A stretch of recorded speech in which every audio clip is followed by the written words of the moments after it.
Hello, everyone. It's great to be at Collision this year. Although, of course, I'm not in Toronto, and probably neither are you. I'm at home, where I've been most of the time since March of 2020. Over the last year, most of us haven't been moving around as much as we like, but all of us have been strengthening the muscles of adaptability, collaboration, and innovation as we've managed a seemingly endless series of crises over the last year. It's been one filled with pain and loss, and it's been difficult in so many ways. And while we are by no means at the end of the crisis, the early success of vaccine distribution and efficacy means that we appear to have at least reached the beginning of the end. And I believe that the muscles we built in the face of crisis over the last year are the ones that we can now rely on to help us take advantage of new opportunities as we collectively emerge from the long shadow of the pandemic. It's time to start asking new questions. Where will we find opportunities in the next normal? Let's start by gathering some perspective.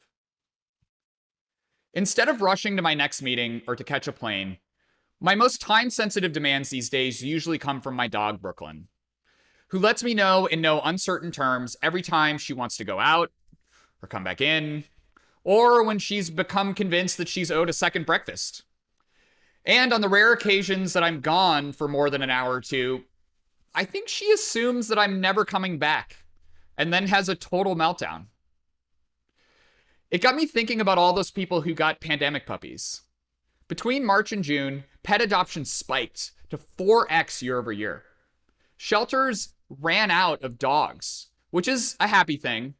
But now dog trainers and classes are completely booked with dogs that are about as well socialized as all of us have been over the last year. Looking ahead, where are all those dogs going to go now that their owners are embarking on their new normal?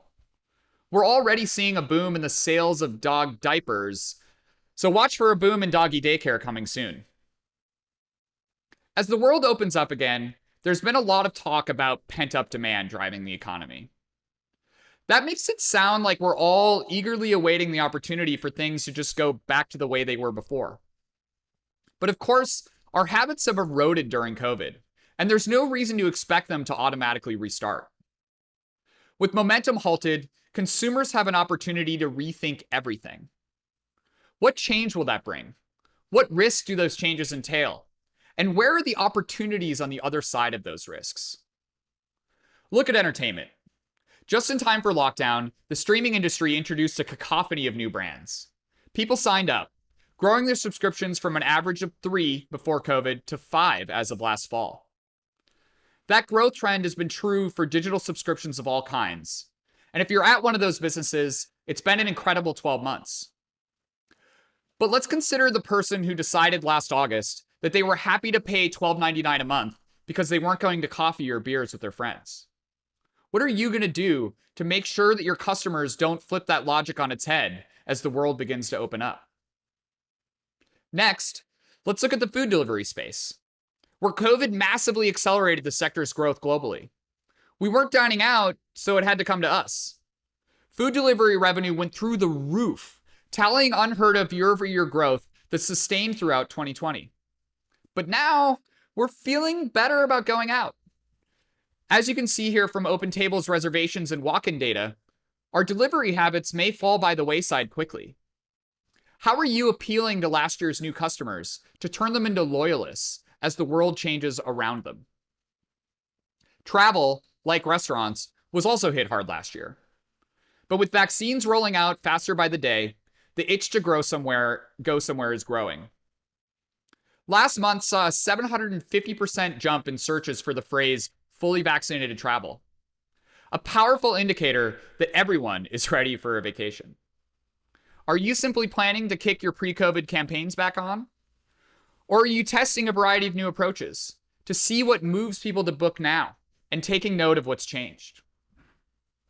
Wherever we go from here, we'll have to open the closet and pack a bag. Personally, I haven't given much thought to shoes in over a year, and shoe store sales data shows I'm not alone.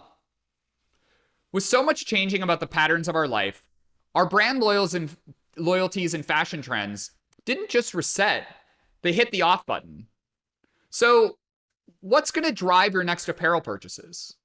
Maybe your next new shoes won't even be for wearing. Last month, an 18-year-old artist made over $3 million in 7 minutes selling 621 pairs of these as non-fungible tokens, or NFTs. It suddenly looks clairvoyant that Nike filed a patent in 2019 for crypto kicks. Now, I'm certainly not suggesting that everyone here pivot to NFTs. Please don't. But are you making a concerted effort to think beyond business as usual? If your company's not seeing 2021 as a year where innovation will drive opportunity, rest assured that your competitors will be. The drive to compete for dominance in newly opened spaces is literally a fact of life. Evolutionary biologists have had their eyes on the phenomenon for some time, and there's a term for it: adaptive radiation. The most famous example, at least amongst this large group of mammals, is the Great Pause event 66 million years ago that caused the dinosaurs to disappear from the Earth.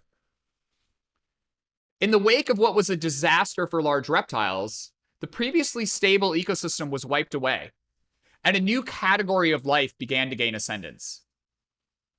Mammals. They emerged from the shadows as the dinosaurs vanished, and warm-blooded creatures began the journey that led to human beings. Small, shrew-like animals evolved with remarkable speed to populate the biosphere with incredible diversity. Adaptive radiation is characterized by fast and multifaceted diversification in the aftermath of a major disruption. The key ingredients you need are 1, the energy to evolve, and 2, a space to evolve into.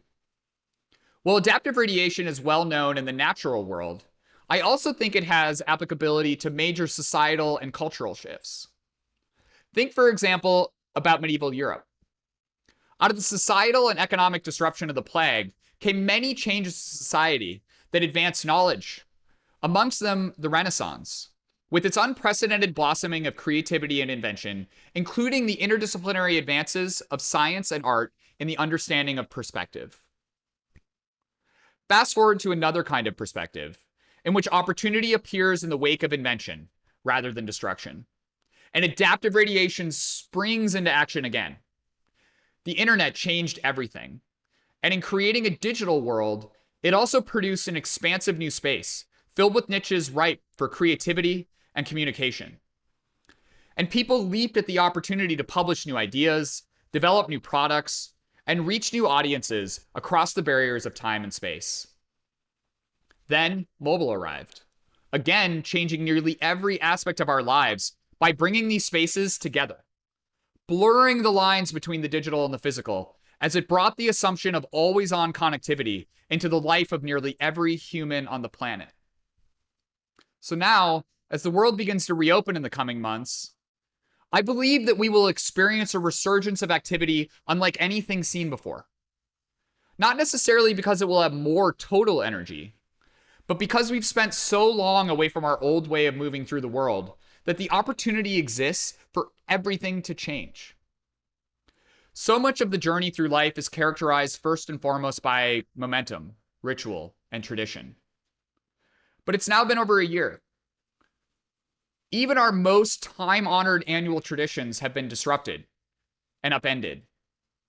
And each of us has had the dubious honor of celebrating a COVID birthday.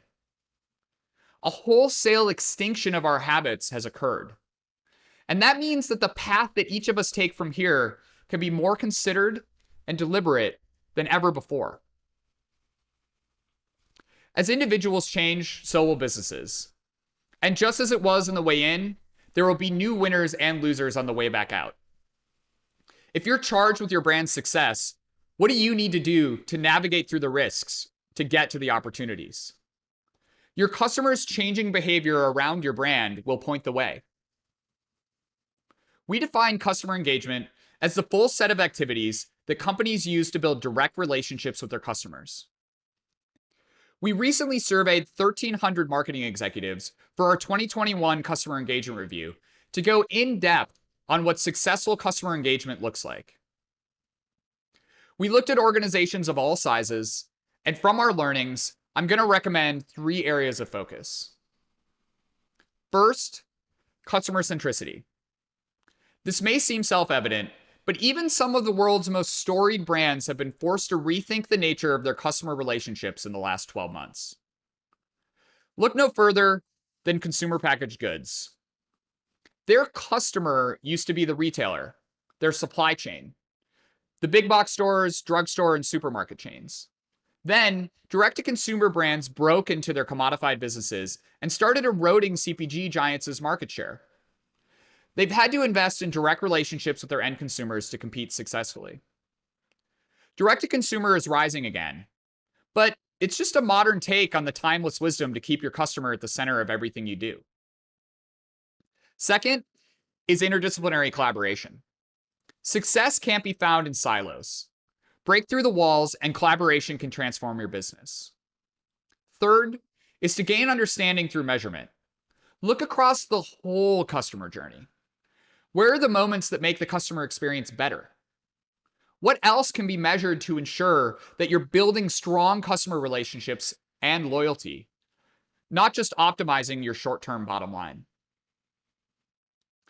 The pandemic put all of us to the test. And now, at the beginning of this inflection point, we start anew.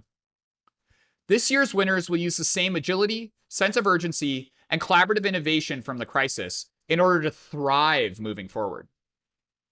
As demand collapsed a year ago, you may have been forced to quickly develop a deeper understanding of the levers that move your business just to stay solvent. This year, you get to capitalize on that knowledge. And most of us already felt like we had our customer at the center of our strategy before the pandemic. But no matter how prepared you felt at the time, you probably still got a crash course in localization, constantly responding to changing conditions as the virus moved across the map in unpredictable ways. This year, put that learning to work to create more personalized, contextually relevant experiences for your customers. And some other good news is that your budget is probably coming back, giving you resources to capture your share of the consumer spending resurgence. The majority of executives we surveyed plan to increase marketing budgets and heavy up on tools for customer engagement. Now, the flip side is that your competitors' budgets are probably coming back too. But with a customer-centric mindset, investing in a better experience is always a good bet. And with what you learned about your audience and how to reach them last year, you can invest with confidence. Next, remember that it's not just about new resources and tools. Last year, people came together with urgency to solve pressing issues for their business and its customers. Last spring, you probably found yourself more than once at a table with colleagues you wouldn't normally work closely with. The magic that happens in those interdisciplinary war rooms is why we were surprised to discover that very few of the executives we surveyed, only 5%, said that their customer engagement efforts were the responsibility of a permanent multidisciplinary team. That means that 95% of companies are still isolating what they've acknowledged as mission-critical work within one or more silos. Now, no one sets out to build a siloed organization. It evolves as a function of trying to manage the complexity of customer interaction points and communication channels, especially if there's not a single technology solution implemented that can work across them all. Talent specialization follows, and teams grow apart. Breaking down those silos is tough, but the data makes clear that it's worth it. And your experience should double down on that. You experience that amazing energy that cross-team collaboration generates as you solved last year's challenges. So keep it going. Your team will excel, and so will your business results. Finally, when it comes to results, you can't manage what you don't measure. Regardless of your organization structure, every company should have business-specific metrics beyond the bottom line. They should reflect customer activation, experience, monetization, and retention. If your company's not quite there yet, don't worry, you're not alone.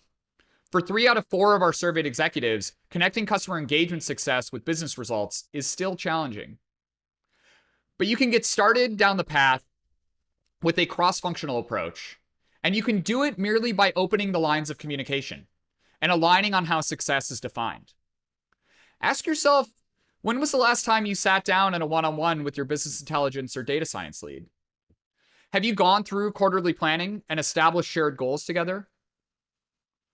Without consistent data, aligned definitions, and clear metrics, you run the risk of wasting time with competing priorities and mixed messages. But aim at the right metrics together, and you will go far. There's light at the end of the tunnel, but the tunnel isn't taking us back in time to the way things used to be. It's not time to relax and breathe a sigh of relief. It's time to double down on the learnings from last year to seize the opportunity of this next great acceleration of consumer demand. Will you be there with your customers? Or will your brand be one of the ones that gets left behind?